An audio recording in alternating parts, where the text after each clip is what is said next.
Ada sahabat bertanya kepada Rasulullah SAW. Kata sahabat, ya Rasulullah, bila datangnya hari kiamat? Sahabat bertanya, ya Rasulullah, bila datangnya hari kiamat? Lalu Rasulullah kembali bertanya kepada sahabat itu, apa yang telah kau persiapkan untuk hari kiamat tersebut? Lalu orang itu berkata, menjawab, saya mempersiapkan untuk menghadapi hari kiamat itu adalah dengan mencintai Allah dan juga mencintai Rasul, taat kepada Allah dan taat kepada Rasul. Lalu Rasulullah SAW menjawab, engkau akan dikumpulkan dengan orang-orang yang engkau cintai di akhirat nanti. Berarti besar harapan kita kaum muslimin, kita bisa dikumpulkan oleh Allah Subhanahu wa taala nanti dengan Rasulullah apabila kita mencintai Rasulullah sallallahu alaihi wasallam. Surat Ibrahim ayat yang ke-7, Allah Subhanahu wa taala berfirman, yang mana Nabi Musa alaihi salam menyatakan kepada pengikutnya, karena pengikutnya atau jamaah Nabi Musa, umat Nabi Musa waktu itu telah diselamatkan oleh Allah Subhanahu wa taala dari Fir'aun laknatullah.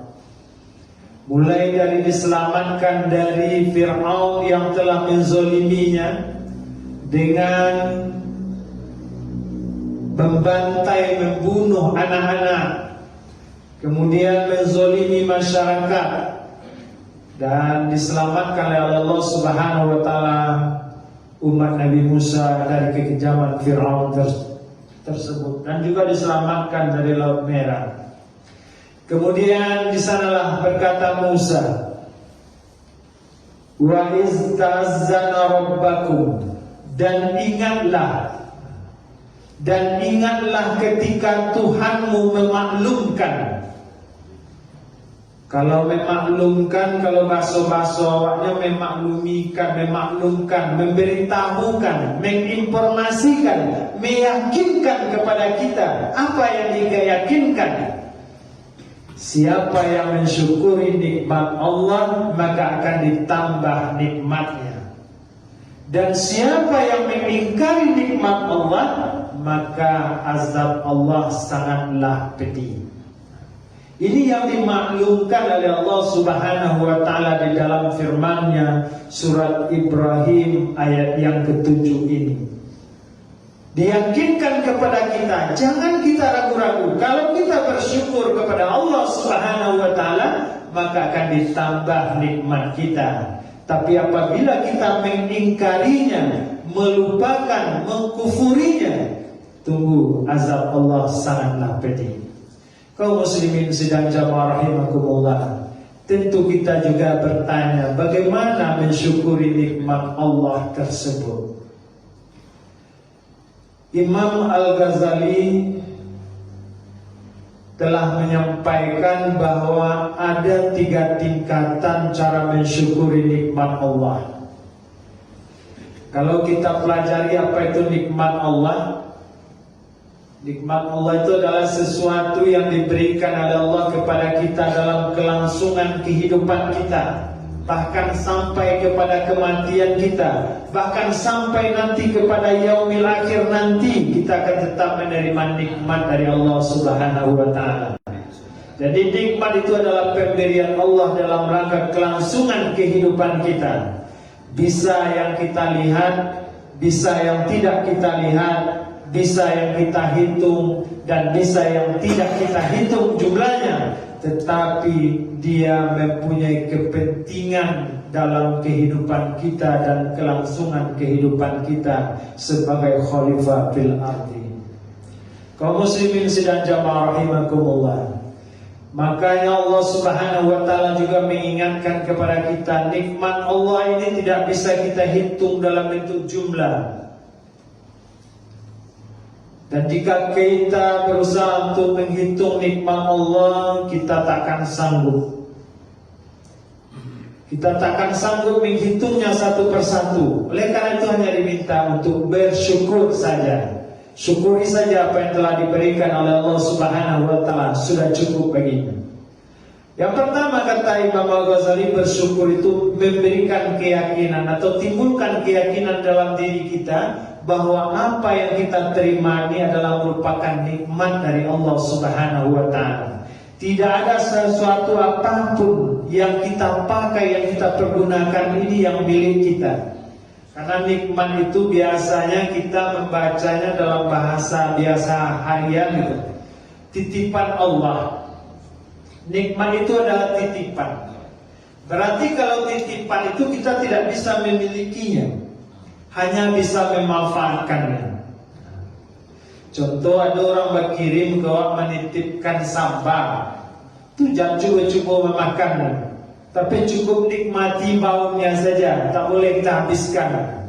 Jadi titipan itu adalah sesuatu yang tidak kita miliki, tapi bisa kita manfaatkan. Jadi yang pertama kita yakini dalam hati kita bahwa apa yang kita peroleh ini adalah merupakan nikmat dari Allah Subhanahu wa taala. Kesehatan, jangan dipikir aku sehat hari ini karena aku mampu bisa menjaga kesehatan, bisa menyiapkan makanan yang bergizi, makanan yang bervitamin. Jangan katakan itu. Karena kesehatan tidak tergantung kepada makanan dan minuman yang seperti itu. Banyak orang yang menjaga kesehatannya dengan makan vitamin, makanan yang bergizi, tapi dia tetap sakit. Ini menandakan bahwa sehat adalah milik Allah Subhanahu wa taala. Dan juga sebaliknya, banyak orang yang telah menjaga kesehatannya, tetapi dia juga tetap merasakan sakit. Dan banyak juga orang yang telah berusaha untuk menjaga dirinya ini, waspada sangat tinggi, tapi tetap ditimpakan musibah oleh Allah Subhanahu wa taala. Jadi oleh karena itu sesuatu yang kita terima adalah merupakan pemberian nikmat dari Allah Subhanahu wa taala, dan peran kita sangat kecil di sana. Kalau kita katakan kita mendapatkan rezeki karena usaha dari Allah, karena usaha yang kita laksanakan. Banyak orang yang berusahanya sedikit tapi rezekinya banyak diberikan Allah. Dan juga banyak orang yang sudah berusaha siang dan malam, bahkan hari-harinya dipergunakan untuk berusaha, untuk bekerja, tapi tidak diberi kecukupan oleh Allah Subhanahu wa taala. Ini menunjukkan bahwa nikmat kecukupan adalah milik Allah Subhanahu wa taala. Jadi yang pertama kita yakini bahwa semua ini adalah nikmat dari Allah Subhanahu wa taala. Dan yang kedua adalah meyakini dan bersyukur kepada Allah dengan ucapan. Ucapan dengan mengucapkan bertasbih, memuji Allah Subhanahu wa taala dengan kalimat alhamdulillahirabbil alamin. Mendapatkan nikmat dari Allah kita membaca alhamdulillahirabbil alamin.